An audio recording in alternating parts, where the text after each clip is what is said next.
Hello friend, welcome to knowledge campus. DBMS के playlist में आज हम देखने वाले हैं स्टेट्स ऑफ ट्रांजैक्शन या यूं बोलिए लाइफ साइकिल ऑफ ट्रांजैक्शन। ठीक है, तो चलिए स्टार्ट करते हैं। सबसे पहले हम लोग देखते हैं कि स्टेट्स होता क्या है, किसको बोलते हैं स्टेट ऑफ ट्रांजैक्शन। ठीक है, तो state through which it transaction goes through it's life cycle. पूरे लाइफ साइकिल में, एक ट्रांजेक्शन के पूरे लाइफ साइकिल में स्टेट वो होता है जिसके थ्रू वो जाता है। जैसे अगर मैं आपको एग्जांपल दूं, तो आपका इंसान का एक लाइफ साइकिल होता है। पहले उसका चाइल्डहुड होता है, देन वो बड़ा होता है, देन उसको हम लोग क्या बोलते हैं कि वो एडल्ट स्टेज में है। देन वो और थोड़ा बड़ा होता है, थोड़ा बूढ़ा होता है, तो हम लोग क्या बोलते हैं कि वो ओल्ड स्टेज में है।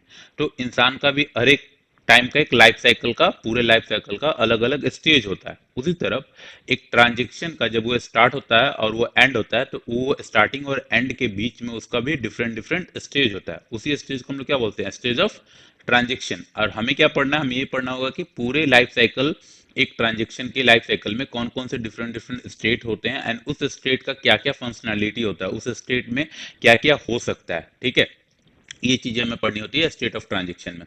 तो these are the state which tell about the current state of the transaction. की स्टेट से हमें ये पता चलता है कि अभी करंट स्टेट क्या है ट्रांजेक्शन का। जैसे अगर आप एडल्ट हो तो आपका करंट स्टेज क्या है, एडल्ट है। तो उस वक्त आपको ये पता चलता है कि आप इस वक्त किसी भी चीज का डिसीजन कैसे लोगे। ऑब्वियस बात है, अभी जो आप डिसीजन ले रहे हो, जब आप थोड़ा और बड़े हो जाओगे तो उस वक्त उस चीजों का डिसीजन आप उसके अकॉर्डिंग लोगे।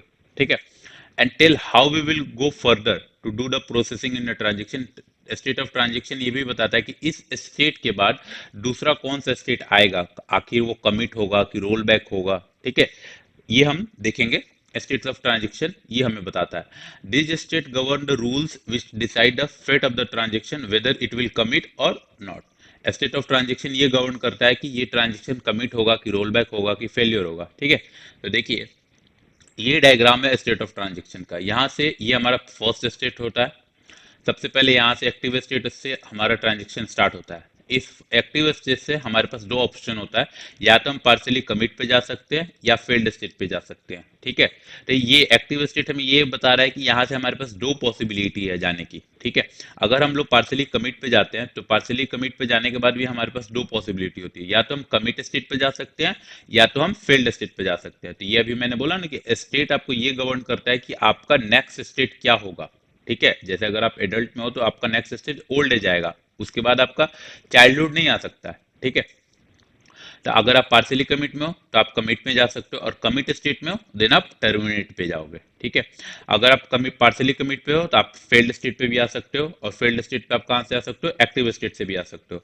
एंड अगर आप फेल्ड स्टेट में हो देन रोल बैक का प्रोसेस होगा एंड आप चले जाओगे अबाउट स्टेट में, एंड अबाउट स्टेट के बाद आपका हो जाएगा टर्मिनेशन। ये डिफरेंट डिफरेंट स्टेट है एक ट्रांजेक्शन का। हमें ये पढ़ना होगा कि किस ट्रांज स्टेट में क्या प्रोसेस होता है। ठीक है, एंड वो जो प्रोसेस होता है कहाँ पे होता है, मेन मेमोरी में होता है या परमानेंट मेमोरी में होता है, ये देखना होगा। एंड किस स्टेट के बाद कौन सा स्टेट आता है ये हमें जानना है। तीन चीजें हमें जाननी है कि हर स्टेट में क्या प्रोसेस हो रहा है, वो प्रोसेस कहाँ पे हो रहा है, किस लोकेशन पे हो रहा है, एंड उस प्रोसेस के बाद, उस स्टेट के बाद कौन से पॉसिबल स्टेट्स पे हमारा ट्रांजेक्शन जा सकता है। जैसे अगर मैं बोलूँ पार्सली कमिट स्टेट से हमारे पास कौन सी पॉसिबिलिटी है, कौन से नेक्स्ट स्टेट पे हम जा सकते हैं, या तो कमिट स्टेट पे जाएंगे या तो फेल्ड स्टेट पे जाएंगे। पार्सली कमिट स्टेट से हम लोग एक्टिव स्टेट या टर्मिनेशन स्टेट पे नहीं जा सकते। ठीक है, जैसे अबाउट स्टेट पे, अबाउट स्टेट पे जब हम हैं तो ऑब्वियस बात है इसके बाद हम टर्मिनेशन स्टेट पे जाएंगे। हम उसके बाद रोल फेल्ड स्टेट पे नहीं जा सकते हैं, या कमिट स्टेट पे नहीं जा सकते हैं, या एक्टिव स्टेट पे नहीं जा सकते हैं। ठीक है, तो ये हमें चीज सीक्वेंस हमें जानना होगा। तो सीक्वेंस यही है, यहाँ से आप ऐसे जा सकते हैं या इधर जा सकते हैं। अगर आपने इधर बढ़ गए फेल्ड स्टेट के बाद तो आपका ये साइकिल चलेगा। ठीक है, अगर आप ऊपर चले गए तो ऊपर यहाँ पर आने के बाद इधर भी जा सकते हैं और इधर भी जा सकते हो, डिपेंड करता है कि क्या होता है उस स्टेट में। ठीक है, तो चलिए एक एक करके हम लोग स्टेट देखते हैं। Active state, when the transaction instruction of the transaction are running then the transaction is in active state. आपको पता है कि एक ट्रांजेक्शन में बहुत सारे इंस्ट्रक्शन होते हैं। ट्रांजेक्शन क्या होता है, ग्रुप ऑफ इंस्ट्रक्शन। जब ट्रांजेक्शन में जितने भी सारे इंस्ट्रक्शन है जब वो एग्जीक्यूट होते रहते हैं तो उस वक्त हमारा ट्रांजेक्शन किस स्टेट में होता है, एक्टिव स्टेट में होता है, और ये हमारा पहला स्टेट होता है हर ट्रांजेक्शन का। ठीक है, if all the read and write operation are perform without any error then it goes to partially commit state. हमारे ट्रांजेक्शन में जो भी ऑपरेशन होंगे जो भी, उसमें क्या होगा, या तो हम रीड करेंगे या तो राइट करेंगे। तो जो भी हमारा सेट ऑफ ऑपरेशन है ट्रांजेक्शन में, अगर वो सारे ऑपरेशन विदाउट एरर कंप्लीट होता है, मतलब सक्सेसफुली अगर कंप्लीट होता है, देन हम लोग किस स्टेट में जाएंगे, पार्सली कमिट स्टेट में जाएंगे। अगर कोई भी ट्रांजेक्शन अगर हमारा फेल कर जाता है तो हम लोग किस स्टेट में चले जाएंगे, फेल्ड स्टेट में चले जाएंगे। तो देखिए यही तो हमारा इस डायग्राम में लिखा हुआ है कि रीड और राइट ऑपरेशन अगर हमारा सक्सेसफुल होता है तो हम लोग कहाँ पे जाएंगे, पार्सली कमिट में जाएंगे। एंड अगर कोई भी इंस्ट्रक्शन अगर हमारा फेल होता है तो हम लोग कहाँ चले जाएंगे, फेल्ड स्टेट में चले जाएंगे। तो देखिए सेकेंड स्टेट हमारा है partially commit state. After the completion of all the read and write operation the changes are made in the main memory और द लोकल बफर। जो भी हमारा रीड एंड राइट ऑपरेशन अभी हम लोग कर रहे हैं, जो भी हम लोग चेंजेस कर रहे हैं डेटा पे, वो डेटा पे चेंजेस कहाँ पे हो रहा है, मेन मेमोरी में हो रहा है। ठीक है, अभी आपका रैम में चेंजेस हो रहा है। ठीक है, आपका जो हार्ड ड्राइव या एसएसडी है उसमें चेंजेस नहीं हो रहा, जो आपका परमानेंट डेटा है जो डेटाबेस में, उसमें चेंजेस नहीं हो रहा है। अभी हम लोग क्या करते हैं, पहले डेटा को फैच करके लाते हैं मेन मेमोरी में चेंजेस करते हैं। जब वहां पे जब चेंजेस हो जाता है देन हम लोग डेटाबेस में परमानेंटली सेव करते हैं। तो ये जो पार्सली कमिट स्टेट में जो भी डेटा चेंज हो रहा है वो कहाँ पे है, मेन मेमोरी में है। If the changes are made permanent on the database then the state will goes to the commit state. अगर हम लोग जो मेन मेमोरी का जो चेंजेस है वहां पर सब कुछ सक्सेसफुली चेंजेस हो जाता है, उसको हम लोग जब परमानेंट करना चाहते हैं, उस चेंजेस को परमानेंट डेटाबेस में जब हम लोग चेंजेस कर देंगे, देन हमारा स्टेट कहाँ पे चला जाएगा, हमारा ट्रांजेक्शन का स्टेट चेंज होकर चला जाएगा कमिटेड स्टेट में। लेकिन अगर कोई भी फेलियर होता है, कोई भी इंस्ट्रक्शन कोई फेल हो जाता है, तो उस स्टेट में हमारा, उस केस में हमारा कौन सा स्टेट हो जाएगा, फेल्ड स्टेट में चला जाएगा।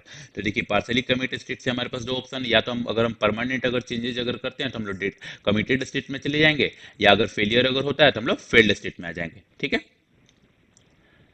नेक्स्ट हमारा स्टेट है फेल्ड स्टेट। फेल्ड स्टेट में क्या, कब कब हम आते हैं, when any instruction of a transaction fail it goes to the failed state. अगर इंस्ट्रक्शन किसी कोई भी एक इंस्ट्रक्शन अगर ट्रांजेक्शन का अगर फेल करता है तो हम लोग कहाँ पे चले जाएंगे, फेल्ड स्टेट में।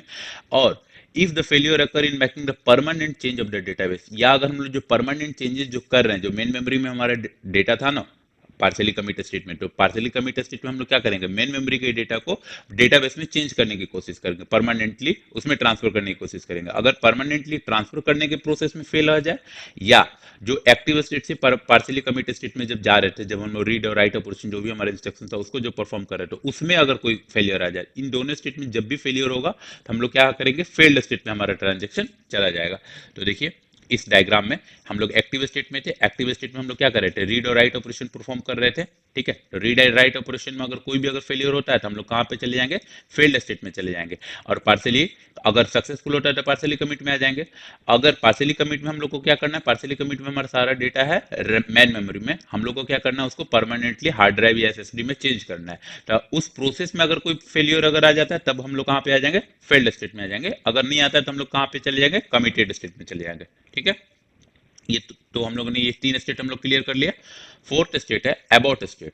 अबाउट स्टेट में क्या होता है कि after having any type of failure the transaction goes from fail state to abort state. किसी भी टाइप का अगर फेलियर होता है, ठीक है, दोनों मैंने बता दिया कब को फेलियर होगा, तो उस केस में क्या होगा कि हमारा ट्रांजेक्शन फेल्ड स्टेट में जाएगा, उसके बाद किस में जाएगा, अबाउट स्टेट में। अबाउट स्टेट में कब जाता है, क्या होता है अबाउट स्टेट में, ये हम लोग देखते हैं। Since in the previous state changes are made only in the local buffer or main memory, hence these changes are deleted or rolled back and the transaction bring the database into consistent state। जो भी हम लोगों ने अभी तक changes किया है, ठीक है, फेल्ड स्टेट में जब भी हमारा ट्रांजेक्शन आता है उस वक्त क्या होता है कि जो भी हम लोगों ने चेंजेस किया होता है वो सारे चेंजेस मेन मेमोरी में होते हैं, एंड अभी हमारा डेटाबेस में कोई चेंजेस नहीं हुआ रहता है। या दूसरा केस ये होता है कि जब हम लोग परमानेंट शिफ्ट करते रहते हैं डेटाबेस में, तो ऐसा भी हो सकता है कि एक आध चेंजेस हो गया हो उसके बाद कोई फेलियर आता है, तो उस केस में हमें क्या करना होगा कि जो भी चेंजेस किए हैं हम लोग उस ट्रांजेक्शन में, वो सारा चेंजेस हमें रोल बैक करना होगा, हमारे डेटाबेस को इनिशियल स्टेज में लाना होगा, बिफोर ट्रांजेक्शन जैसा हमारा डेटाबेस था उस स्टेट में लाना होगा, ताकि हमारा डेटाबेस क्या हो, कंसिस्टेंट हो। तो वो जो रोल बैक का जो प्रोसेस करते हैं, तो रोल बैक का प्रोसेस करने के बाद जो हमारा स्टेट आता है उस स्टेट को हम लोग क्या बोलते हैं, अबाउट स्टेट। तो देखिए हमारे डायग्राम में भी है कि जब भी हमारा फेल्ड स्टेट होगा तो फेल्ड स्टेट के बाद हम लोग क्या करेंगे, रोल बैक का प्रोसेस करेंगे, जो भी उस ट्रांजेक्शन में जो भी हम लोगों ने चेंजेस किया उस सबको आइदर मेन मेमोरी में भी जो चेंजेस किया उसको डिलीट करेंगे, अगर कोई चेंजेस हम लोगों ने डेटाबेस में कर दिया उसको भी डिलीट करेंगे, तो वो सारा प्रोसेस क्या कहलाता है, रोल बैक प्रोसेस कहलाता है। तो रोल बैक प्रोसेस जब हम लोग परफॉर्म करते हैं देन हमारा जब रोल बैक प्रोसेस कंप्लीट हो जाता है तो हमारा ट्रांजेक्शन कहाँ पे चला जाता है, अबाउट स्टेट में चला जाता है। समझ में आ गया। अब अबाउट स्टेट में जब हमारा ट्रांजेक्शन आ चुका है तो अब ये डेटाबेस रिकवरी मॉड्यूल पे डिपेंड करता है। डेटाबेस में बहुत सारा मॉड्यूल होता है ना, डेटाबेस रिकवरी मॉड्यूल होता है, कंकरेंसी कंट्रोल मॉड्यूल होता है, बहुत सारे अलग अलग छोटे छोटे पार्ट्स होते हैं डेटाबेस के। तो जो रिकवरी कंट्रोल मॉड्यूल है वो डिसाइड करेगा कि अब हमें क्या करना है, उस ट्रांजेक्शन को फिर से स्टार्ट करना है या उस ट्रांजेक्शन को किल कर देना है, मतलब उसको अब स्टार्ट नहीं करना है। ठीक है, यहाँ पर दो हम लोग डिसीजन ले सकते हैं। देन हमारा आता है हमारा committed state. If the state, it is the state when the changes are made to the permanent on the database and the transaction is completed।